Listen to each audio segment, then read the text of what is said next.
kasih karunia Allah itu diberikan kepada orang-orang yang mau belajar sungguh-sungguh hidup rendah hati. Waktu kita mau rendah hati, kadang-kadang kita dimaki orang, kita dicaci orang, kita dinudai orang, kita disuruh-suruh orang, kita tidak melawan. Kenapa, saudara? Karena Alkitab berkata Allah mengasihi orang-orang yang rendah hati. Katakan amin.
Shalom saudara sekalian, pada kesempatan kali ini kita membahas doktrin penting untuk kaum Pentakosta, yaitu bahasa roh. Bahasa roh anugerah besar bagi semua murid Tuhan.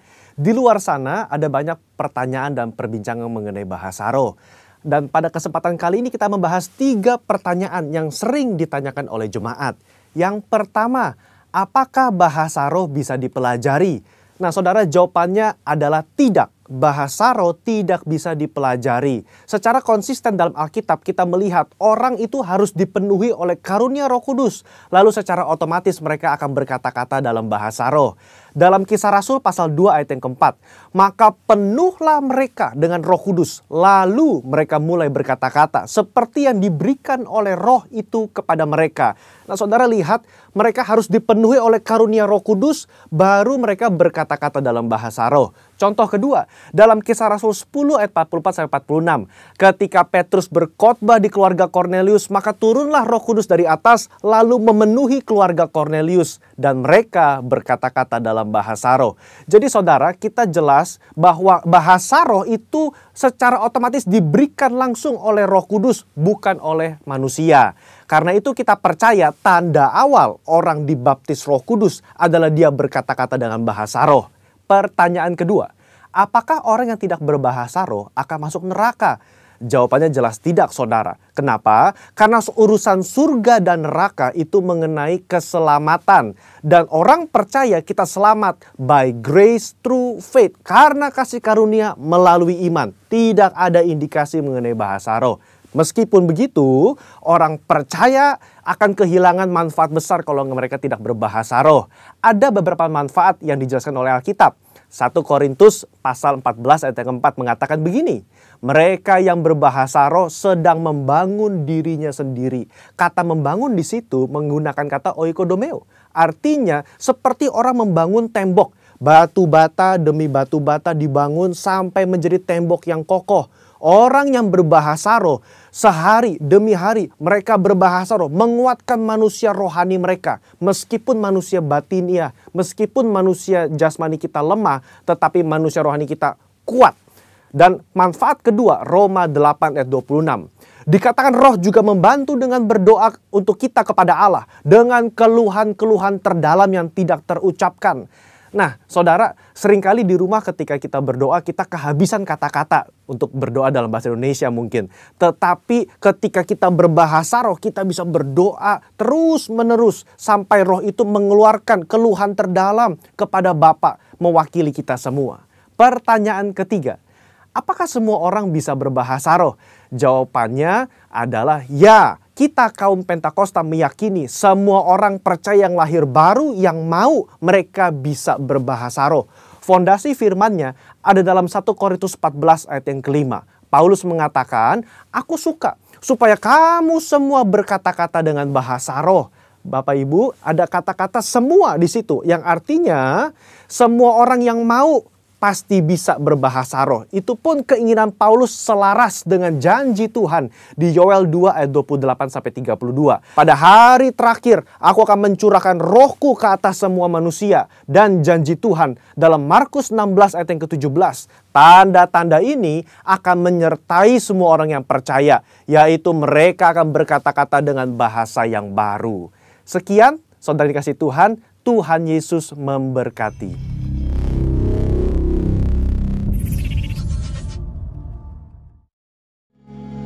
Bapa di surga, di dalam nama Yesus Kristus Tuhan kami, pagi ini kami berdiri menyembah-Mu, meninggikan Tuhan. Bapa, di dalam nama Yesus, dengan menadahkan tangan kepada Tuhan, kami mohon tambahkanlah iman kami, tambahkanlah kepercayaan kami kepada Tuhan, tambahkanlah pengenalan kami akan Tuhan. Tuhan, kami sungguh-sungguh berharap kepada Tuhan. Tumbuhkanlah iman kami Tuhan.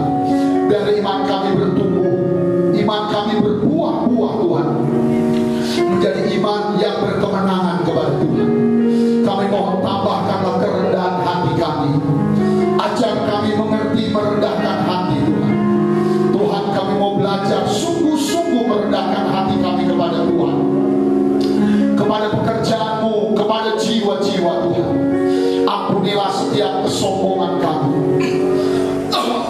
setiap keegoisan kami Tuhan.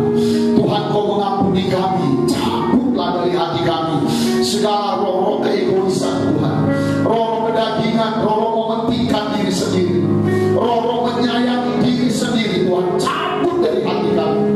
Ampunilah setiap salah, setiap dosa, setiap pelanggaran-pelanggaran kami. Kami mohon darah-Mu menyucikan kami, firman-Mu menguduskan Tuhan. Tuhan pagi ini dengan mengangkat tangan, Hamba mohon berkatilah seluruh umat-Mu Tuhan, baik yang beribadah secara onsite dan secara online Tuhan. Tuhan Kau berkati dengan luar biasa. Berkatilah keluarga-keluarga, berkati suami istri dengan anak-anak, berkati pemuda-pemuda, berkati mahasiswa, anak remaja. Tuhan Kau berkatilah di dalam nama Yesus. Semuanya kami pria dan wanita Tuhan berkati. Biar ada damai sejahtera, ada sukacita, ada kemurahan Tuhan. Berkatilah Tuhan. Biarlah yang lemah semua Kau kuatkan Tuhan, yang susah semua Kau hibur. Kalau ada punya 1-2 persoalan Tuhan, pagi ini dengan iman Tuhan bantu menyelesaikan. Di dalam nama Yesus Kristus kami berdoa buat semua jemaat-Mu yang sakit, Tuhan sembuhkan Tuhan. Kami taruh tangan kami di dada kami, dengan iman kami patahkan, kami tenting segala kuasa sakit penyakit, segala roh penyakit yang ada di tubuh setiap umat-Mu. Dalam nama Yesus kami perintahkan Kau keluar dari tubuh kami. Oleh nama Yesus, oleh biur-biur Yesus, semua kami disembuhkan, diberi kekuatan, kesehatan yang berlimpah-limpah Tuhan.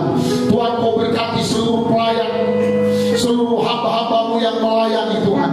Balaskan segala jerih payah mereka. Tuhan memberkati, berkati Tuhan. Kami mau makan minum dari firman-Mu. Firman-Mu itu pelita dan terang bagi setiap jalan-jalan dan kaki kami Tuhan.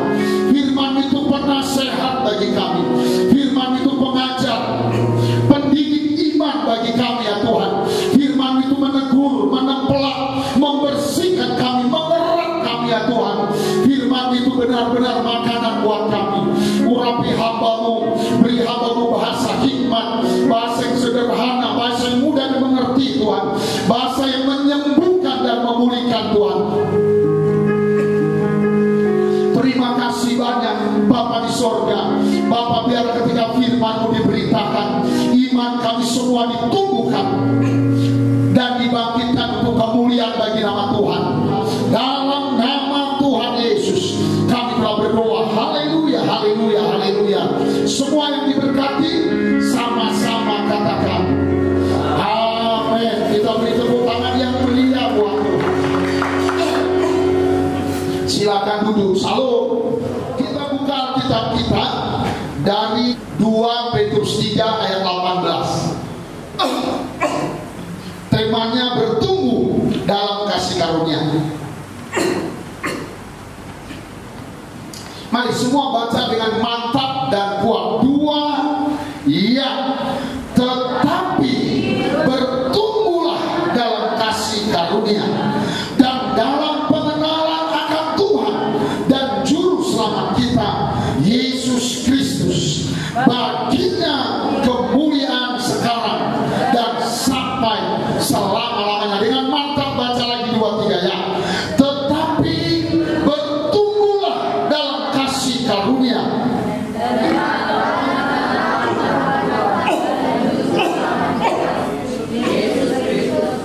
Baginya lah kemuliaan sekarang dan sampai selama-lamanya. Saya baca sekali lagi. Tetapi bertumbuhlah dalam kasih karunia. Kasih karunia artinya dalam anugerah, dalam kemurahan-kemurahan Tuhan. Bertumbuhlah dalam belas kasihan Tuhan dan dalam pengenalan akan Tuhan dan Juru Selamat kita, yaitu Yesus Kristus.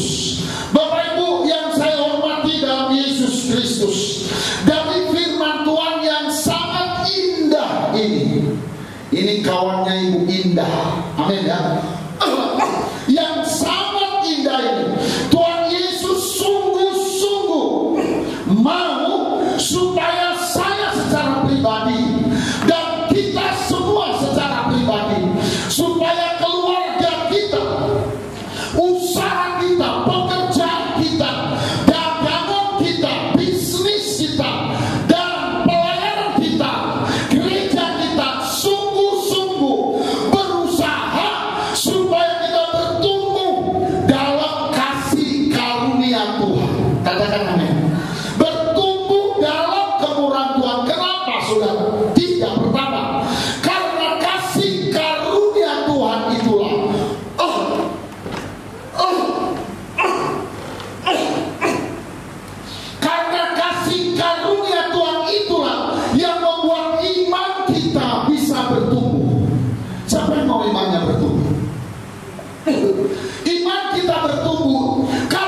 sekali lagi pasti jadi orang Kristen yang berkemenangan, jadi anak Tuhan yang berkemenangan, berani menghadapi tantangan, berani menghadapi kesulitan. Kenapa? Karena Yesus Sang Juru Selamat selalu beserta kita. Katakan amin.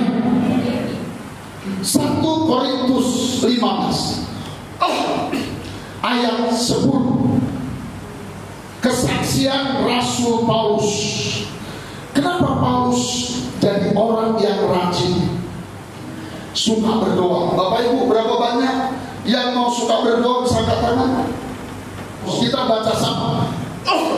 2. Ya, tetapi karena kasih karunia Allah, aku adalah sebagaimana aku ada sekarang. Bisa bilang amin? Kalau kita ada sekarang ini, bisa buka mata. Tadi Kak Epa Asi Nurhaningsi Borus Tumanggo berkata, Tuhan, kalau kami ada melayanimu, ini semua karena anugerah. Amin, saudara. Kalau kita ada, ini semua karena anugerah Tuhan. Saudara masih ingat apa arti anugerah Tuhan? Anugerah Tuhan artinya kita mendapat pemberian yang indah, pemberian yang besar, pemberian khusus yang istimewa daripada Tuhan untuk kita.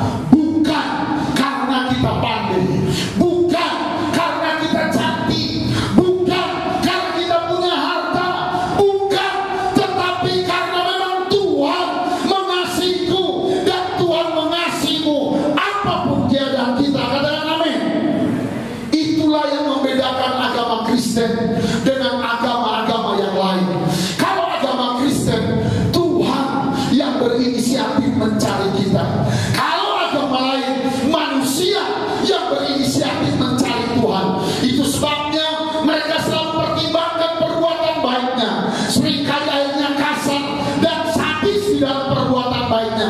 Tetapi kita tidak, Pak, Bu, kita punya banyak kelemahan, kita punya banyak kekurangan. Tapi satu hal yang Yesus mau beritahu sama kita, Dia sayang kepada kita. Amin, saudara. Kenapa? Karena kita anaknya. Bapak manakah yang tidak sayang sama anaknya? Bisa bilang amin?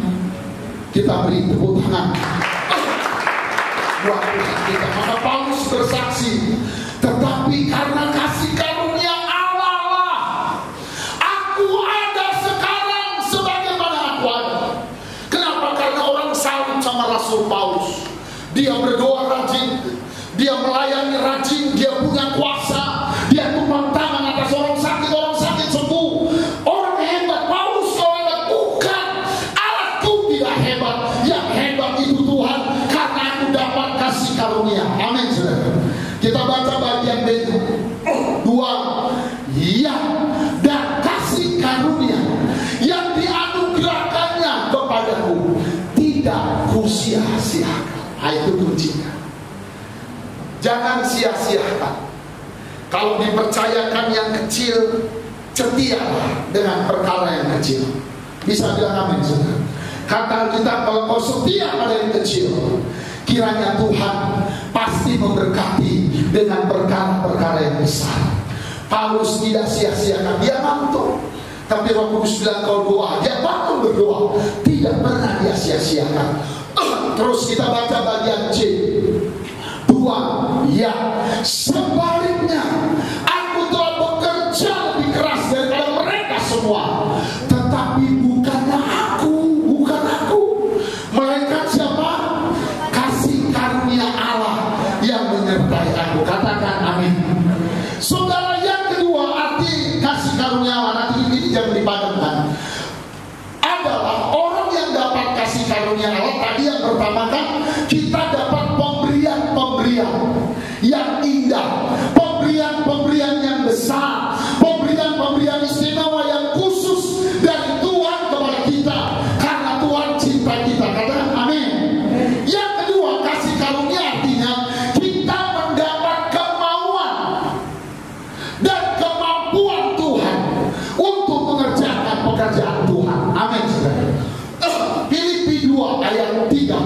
Kita baca sama. Saudara, orang yang dapat kasih karunia, dia dapat kemauan, dia dapat kemampuan dalam hidupnya. Kita berdoa, biarlah gereja kita, biarlah bisnismu, biar keluarga kita dapat kemauan, dapat kemampuan yang dari Tuhan. Kita baca sama ayat 13 Filipi 2:2. Ya, karena Allah lah yang mengerjakan di dalam kamu baik kemauan maupun pekerjaan menurut kerelaannya. Kata kamu, ganti namamu masing-masing sambil pegang dada. Bisa bilang amin? Yuk, kita baca, pegang dada dan sebut namamu. 2. Ya, karena Allah lah yang mengerjakan di dalam marlim buta juru baik kemauan maupun pekerjaan menurut kerelaannya. Jadi orang yang dapat kasih karunia, dia dapat kemauan. Kemauannya Tuhan ditaruh Tuhan di hati kita, sehingga orang itu mau berdoa, mau melayani, mau bekerja, mau menolong, dan dia dapat kemampuan yang dari Tuhan. Jadi bukan kemampuan Marley, bukan kemampuan Mary, bukan kemampuan Sitorus, tetapi kemampuannya Yesus yang ditaruhnya di hatinya si Marley, di hatinya si Daci, di hatinya Utason. Kemampuan Tuhan ditaruh di hati kita. Jadi lihat Bapak, jadi ibaratnya kita ini hanya seperti sarung tangan. Tahu sarung tangan? Sarung tangan karet. Amin ya. Sarung tangan karet itu, dia jadi hebat atau tidak tergantung tangan siapa yang masuk. Betul atau betul? Kalau yang masuk tangan dokter bedah yang ahli, saudara, sarung tangan itu bisa membedah, mengoperasi dan menjahit kembali. Amin saudara. Tapi kalau sarung tangan itu yang masuk tangan pemalas, piak-piak lagi atau piak-piak. Begitu juga kita Bapak, mau kita diberkati Tuhan, kita harus dapat kasih karunia Tuhan, dapat kemauan Tuhan.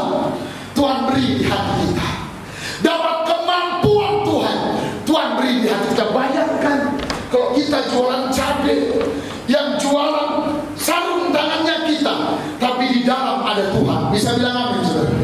Kata kita, kalau ada Tuhan ditinggikan, dia akan menarik semua pembeli untuk datang. Aturannya jam 12 habis cabainya, jam 10 sudah habis. Betapa hebatnya bangku sekolah kita, betapa hebatnya bangku kuliah kita, kalau ada tangan Tuhan. Katakan amin. Saya pernah sekali sekolah ujian, aku rasa itu tangan Tuhan. Waktu itu ujian kenaikan, kali itu aku kerjakan 3. Pertama doa Tuhan, tolonglah Tuhan, berkati, nyanyi 10 lagu. Sebab Kau besar, perbuatanmu ajaib. Kenapa? Karena aku percaya soal ujianku besok Tuhan tahu. Betul atau betul? Tahukah Tuhan soal ujian itu? Tahu. Aku bilang, Tuhan, bocorkanlah sama aku. Boleh dong, ya kan? Kan kita nggak sama guru, sama Tuhan. Tuhan ajar. Itu satu. Kedua, kulakukan baca kita. Nggak banyak-banyak, 3 pasal baca. Didit udah puji Tuhan. Ketiga, belajar. Jangan pulang nggak belajar. Orek labor iman harus dengan berbuat. Belajar. Waktu mau belajar, aku berdoa, Tuhan, tolonglah aku belajar apa di hatiku. Aku yakin sekarang itu kasih karunia Tuhan, kemauan dan kemampuan yang dari Tuhan masuk hati. Karena berdoa, amin. Waktu masuk, dia bisikan di otakku, enggak di telingaku, di otakku. Kau ambil buku ini, kau ambil, buka, nggak ada suara halaman berapa. Cuma mana tanganku berhenti lah di sini. Belajar. Selesai.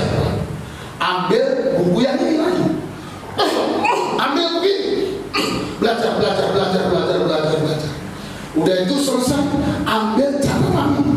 Ku ambil buka, belajar. Cuma 3 saja. 3, udah hampir jam 2 pagi. Udah ngantuk. Besok ujian jam 6 harus berangkat. Rumahku ke sekolah kami ujian jauh 20 km. Naik angkot, kita harus berangkat jam 5:30. Akhirnya tidur. Pagi-pagi almarhum ibuku membangun. Dulu sekolah ujian. Amin. Kami selesai ujian, makan. Waktu itu makan nasi biar cepat kasih air dingin. Masuk. Kalau dulu kan gitu, kepala ikan asin itu 3 hari. Mudah-mudahan alang anggoma katanya. Makan cium kasih air. Itu lagi anggoma, anguri gulamuin. Dulu kami nggak bilang gulamu, itu terlalu terang-terang. Namanya gula MO. Air kata gula MO. Amin. Akhirnya puji Tuhan berangkat dengan mantap, berangkat sekolah sampai kelas ujian. Udah ujian, doa dulu, Tuhan tolonglah ujian kami. Itu dibuka sudah. Soal nomor 1 persis buku yang kupelajari.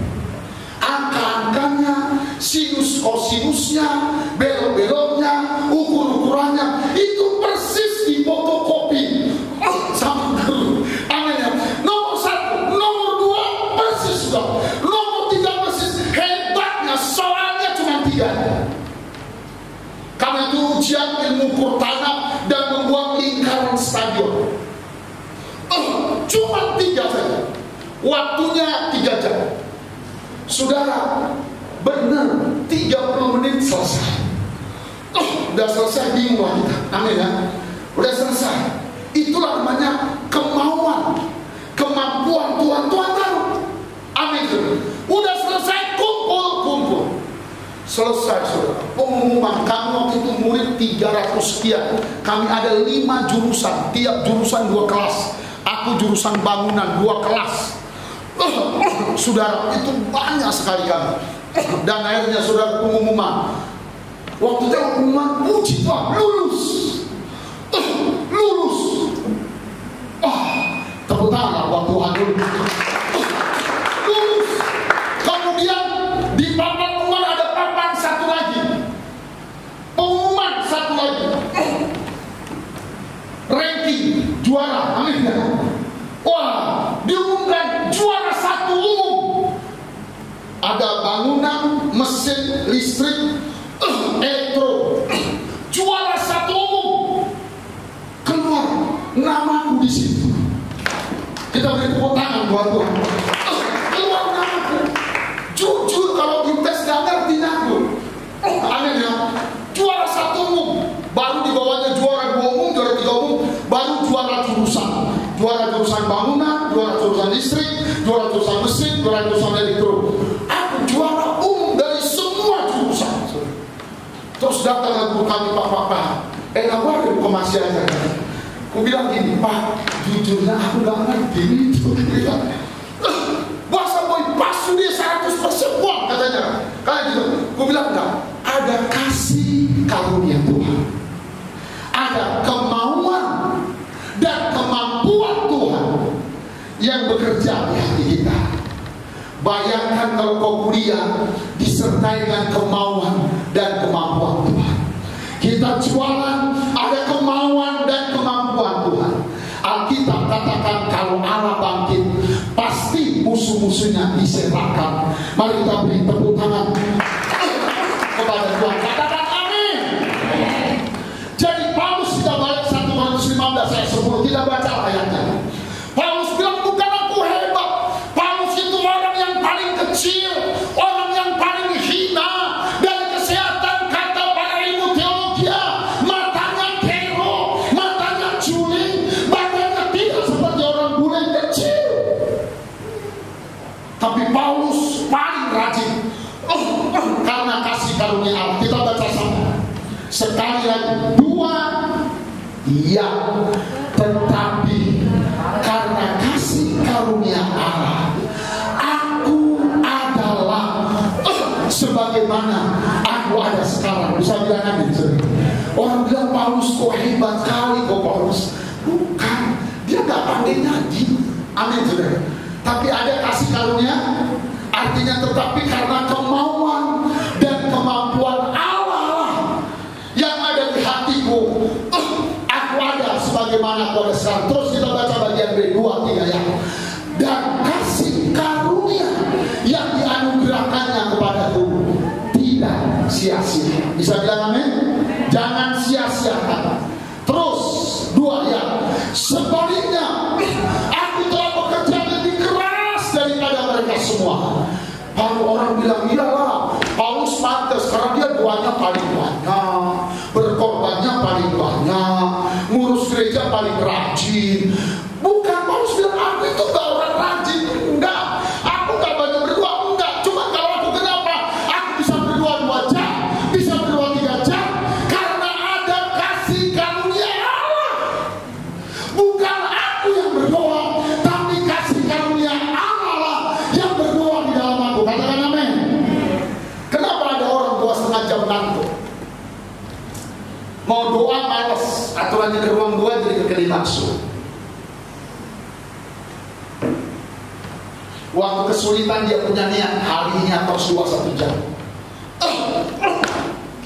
Gitu tiba jamnya dia main hati. Karena kita gak dapat kasih karunia Tuhan, gak dapat kemauannya Tuhan masuk di hati kita, atau kita tutup kasih karunia Tuhan, sehingga kemauan dan kemampuan Tuhan tidak boleh masuk. Biarkanlah dagingku yang ada. Paulus bilang, bukan aku rajin berdoa, bukan, tapi kasih karunia Allah itu. Tetapi satu aja rahasianya, kata Paulus, kalau aku dapat kasih karunia Tuhan, aku tidak sia-siakan. Bapak Ibu, kalau kau dapat kasih karunia Tuhan, misalnya, oh besok minggu ini aku mau sapu gereja, kau berangkat sapu, kerjakan. Oh besok aku ajak lu gembala makan bakso, udah kerjakan, Pak Gembala makan bakso yuk, gitu. Jadi kasih karunia yang Tuhan berikan di hatimu, jangan kau sia-siakan. Sering kali kita sia-siakan 1 kali, 2 kali, ada sampai beberapa kali Tuhan gak kasih lagi. Bisa bilang amin? Terus kita baca, tetapi bagian 4-2-3, tetapi bukannya aku, sama-sama 2-3 ya, melainkan apa? Kasih karunia Allah yang menyertai aku. Bukan aku. Karena apa? Paulus lebih rajin. Kita lihat pasal 14 1 Korintus ayat 18. 1 Korintus 14. Paulus itu sepertinya hebat, tapi sebetulnya enggak. Tapi karena anugerah Tuhan. 1 Korintus 14 ayat 18.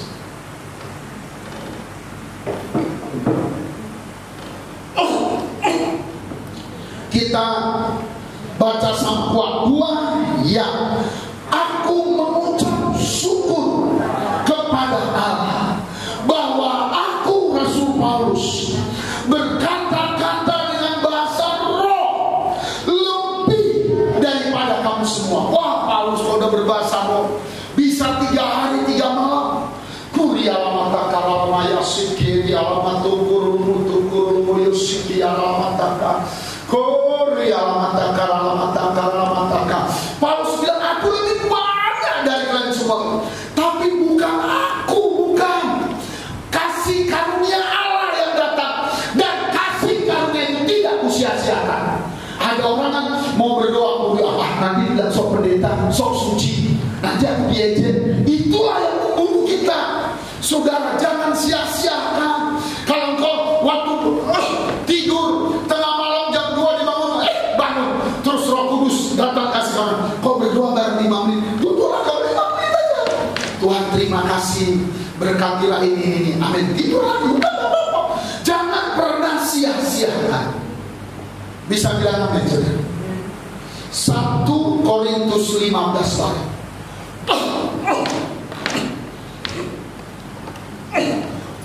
Ini pengakuan Paulus. Dia orang sebetulnya yang paling hina. Ayat 7 lagi.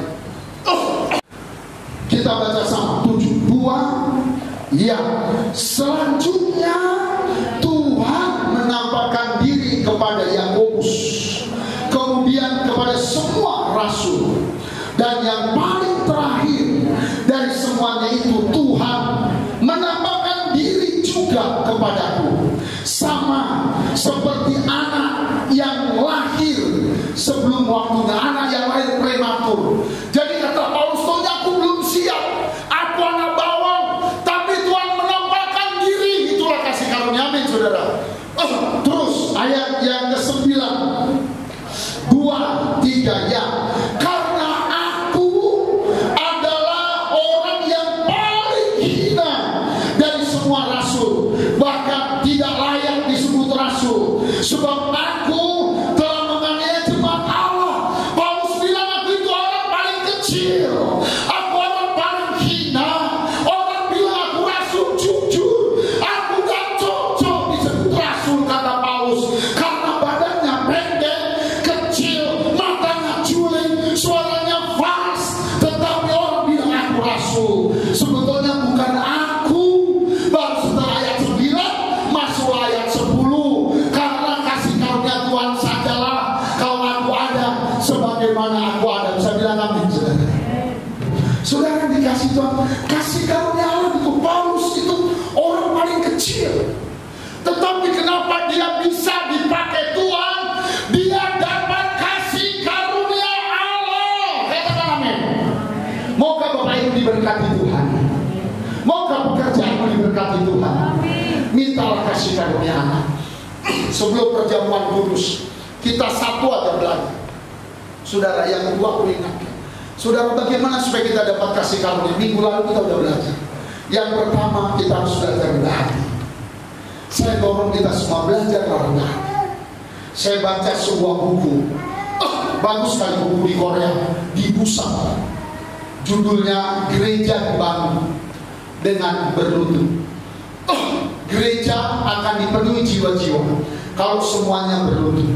Tetapi orang yang mau berlutut cuma satu, orang yang rendah hati.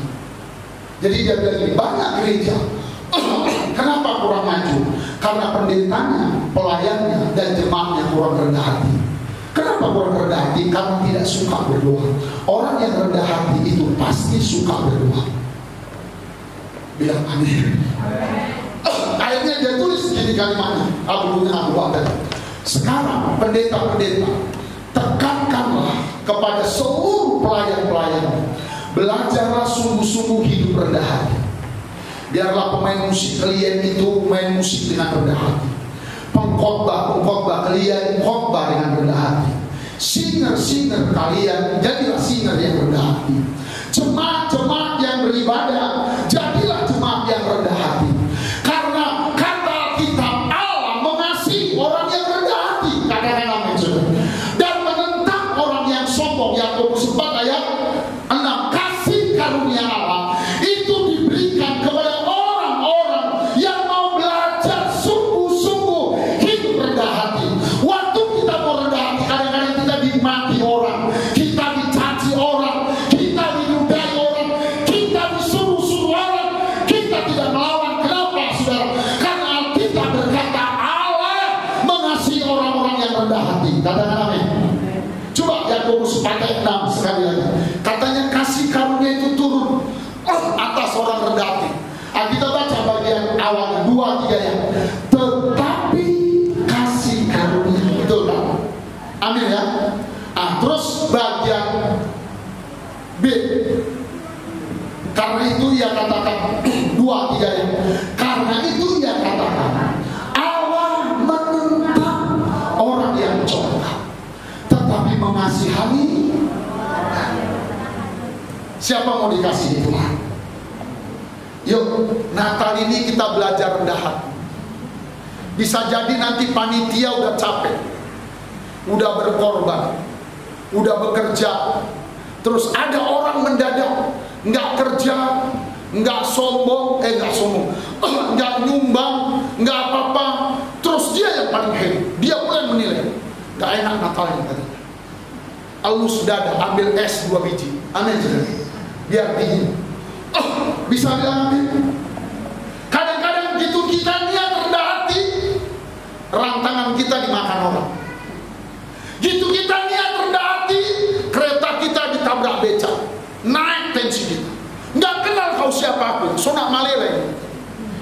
Wah dia, saudara, belajarlah merendahkan hati. Doakan juga Bapak. Kalau bahasa gereja kita dulu, doakan Om, supaya Om pun belajar rendah hati. Bukan karena bisa lomba, bukan. Biarlah kita belajar rendah hati. Kita rindu bapak-bapak di gereja kita ketemu bapak-bapak yang rendah hati, ibu-ibu yang rendah hati. Bisa bilang amin? Orang Kristen boleh kaya? Orang Kristen harus bertobat, betul atau betul? Harus kudus. Tapi pertanyaan aku, boleh gak orang Kristen kaya? Kayaknya gak ikhlas. Orang Kristen boleh gicuan gak? Oh boleh. Boleh kaya gak? Sekali lagi yang jelas tuh, boleh kaya gak? Boleh. Siapa yang mau kaya? Gak ada nyimam. Gak usah malu-malu, kita satu keluarga sama Tuhan. Tuhan Yesus lihat Jamila seperti mana. Siapa yang mau kaya? Oke, itulah mantap. Amin. Dengan Alkitab bilang, Raja Salomo bilang, orang yang mau kaya syaratnya satu, harus rendah. Amsal 2 ayat 4. Ini Salomo kan orang yang paling kaya. Begitu Salomo sombong, habis. Nanti pulang kita ngaca. Ini muka orang sombong atau muka orang rendah? Amin. Aku ngaca, ku pindah-pindah kaca, payah kali hilang. Kau tengok model rambutku, model rambut orang sombong, model hidungku, model hidung orang sombong. Sombongnya ini salah kaca, aku pindah kaca yang lain. Ditulis juga, kau sombong, gitu pula tulisannya. Yang sungguh-sungguh beriman. Amsal 22 ayat 4. 22. Baca kuat-kuat yang mau jualannya laris. 2. Yang ganjaran kerendahan hati dan takut akan Tuhan adalah apa? Nomor 1, kekayaan, kehormatan, kehidupan. Bisa bilang sekali lagi, mantap, 2 gaya. Ganjaran kerendahan hati dan takut akan Tuhan adalah apa? Kekayaan, kehormatan, kehidupan. Ganjaran itu artinya upah. Tengok, lihat Bapak, jangan, mungkin aku salah, kalau salah tidak. Lihatlah, banyak orang kaya itu rendah. Dia yang cari uang, dia yang bayar kita makan, dia yang jemput kita naik mobil, betul atau betul? Diajaknya kita makan. Banyak orang kaya rendah. Kenapa banyak orang susah kaya? Karena memang agak sombong sedikit. Agak sombong sedikit. Tapi nggak di sini baik-baik. Bisa bilang aja juga. Banyak agak sombong. Sepatunya hanya tinggi sedikit, jalannya udah beda. Beda. Udah beda dia, udah beda. Gitu ban keretanya depan ganti baru. Nah keretanya udah beda. Udah beda. Doakanlah aku supaya aku rendah hati. Amin. Doakanlah Bapak. Bapak ini aku banyak kali dosa, sombongku besar. Waktu tengok di kaca yang satu lagi, lebih besar banyak sombongku daripada saudara. Tapi kemudian di buku itu dikatakan gini, berdoalah satu gereja, berlomba-lombalah hidup rendah. Jadi kalau disuruh kon-konlah kita. Amin ya. Jangan bilang gak cantik suara, udah tahunya Tuhan gak cantik suara kita. Udah tahu Tuhan. Amin ya. Udah tahunya Tuhan. Tapi Tuhan sayang sama kita. Bisa bilang haleluya. Gak marah kan? Kita lihat teman kita lebih sederhana dari kita. Saudara, ada banyak pendeta. Ada banyak pendeta pakai jas. Selalu pakai jas. Apalagi kalau ada tamu, kalau diundang khotbah, pakai jas. Gembalanya nggak pakai jas, dia pakai jas. Dia bilang, "Om, bukalah jasnya." "Enggak, aku harus pakai jas." Sekali waktu dipaksa, "Om, hari ini khotbah harus buka jas." Dia nangis. Dia nangis. "Oh, kenapa kok nangis ini?" Dibawanya gembalanya ke pojok, dibukanya jasnya, ditengok-tengoklah belakang. Tanya baju putihnya udah bolong di belakang. Karena dia tak punya apa-apa, tapi dia melayani. Amin. Dia melayani. Dan waktu itu pendeta itu sempat seperti Saul, ingin mentertawakan Daud. Tuhan tegur pendeta itu, "Jangan kau sombong sama pendeta-pendeta yang kecil-kecil. Mungkin sepatunya cuma itu 2 tahun. Mungkin kaos dalamnya cuma itu." Itu sebabnya kita bikin pertemuan tiap Selasa di gereja kita, doa. Kita undang gembala-gembala. Sekarang makin banyak semakin pun datang. Ayam merintis. Kadang-kadang makan nggak jelas. Kadang-kadang ada yang bilang, dibisikkan, "Om, nggak ada beras 2 kilo. Kenapa? Istriku belum makan." Kita nggak boleh ngomong kalau orang berdoa. Belajarlah rendah hati. Bisa bilang amin, saudara? Nanti pulang ini ibu-ibu, rendah hatilah sama suami. Mungkin gaya suamimu itu tidak menyenangkan, tak apa-apa. Belajar rendah hati. Aku yakin, Roh akan tumbuh pada kita. Bisa bilang amin? Kita tepuk tangan. Yang harusnya dirobahkan hari ini, bagaimana supaya dapat kasih karunia, nanti kita teruskan besok-besok. Amin ya. Kita berdiri sama-sama. Bapa, di dalam nama Yesus, terima kasih buat kebenaran-Mu, buat firman-Mu Tuhan. Kami mau belajar kasih karunia-Mu Tuhan. Biarlah kami dapat kemauan, dapat kemampuan yang dari Tuhan untuk melayani Tuhan. Tuhan berkati kami, biarlah kami hidup dengan kasih karunia-Mu. Kami bekerja dengan kasih karunia-Mu.